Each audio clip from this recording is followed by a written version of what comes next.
So anybody who saw my other video, I'm going through clones from Masion Alhambra of the House of Parfums de Marly. I previously reviewed Hercules, which is a clone of Parfums de Marly Herod. Put it at about the 90% range as far as how close it gets. Very good clone for the money. Certainly recommend checking it out for the price point. Again, it runs about 35 bucks. Certainly worth picking up for that size bottle when it gets that close. This one I'm going to be reviewing next is called Cassius. And this is a clone of Parfums de Marly Carlisle. And as anybody who knows Carlisle, this was hyped about a year and a half ago through the roof, mainly by Demi Rawling, saying it was the sexiest fragrance ever, saying it was even better than Leighton. Of course, now she doesn't say that, and Herod.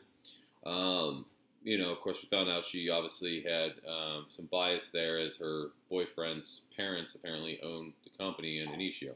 Anyway, this is a tobacco fragrance with a nice, juicy pineapple in the opening. Vanilla in there is very strong, nice and sweet, very masculine. People compare it to Mancera Red Tobacco. I see the comparison, but I think this smells better. It also gets compared to Argos. I'm blanking on the name of the Argos, but there's one from Argos that people compare this to as well. And then it sometimes gets compared to Alexandria Fragrances Hafez 1984, which does smell pretty similar. So anyway, let's get into this. I'll let you know how close it is to the original. Like I said, I've had these for a long time, probably 3 months now. I just haven't gotten around to reviewing them. These run around 35 bucks for a 100 ml bottle. Not bad at all. Atomizers are pretty decent. As you can see, distribution's pretty wide. So out the gate, you're going to get that nice, smooth pipe tobacco smell with a green apple note. Now here's the real one.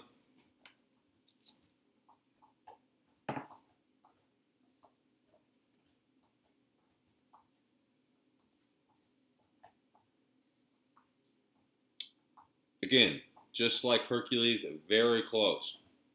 The difference here is the real one, in my opinion, has more of that green apple note, and the tobacco is smoother. It's not as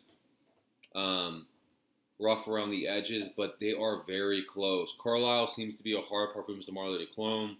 A lot of the clone houses that do it poorly.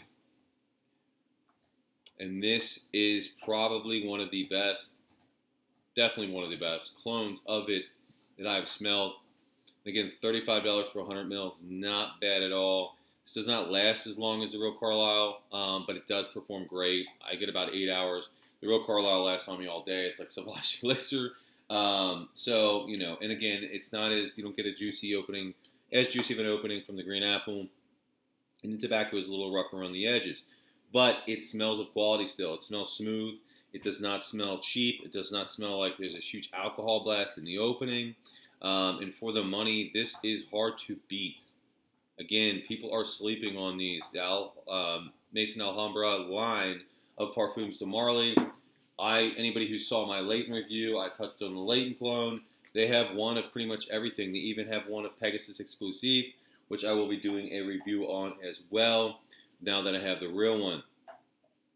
But, if you're interested in anything, or if you are interested in the House of Parfums de Marly, but you don't want to commit the money, you're not sure if you're going to like it, pick up one of these first. Try it out. If you like the scent profile, you're going to like the Parfums de Marly. That's how close they are. Again, put this in about the 90% range, if not a little higher. The differences here, again, are the green apple in the opening slightly more dialed back, and the tobacco isn't as smooth, but it is still very smooth. It still smells very high quality. Don't think it smells cheap. It does not.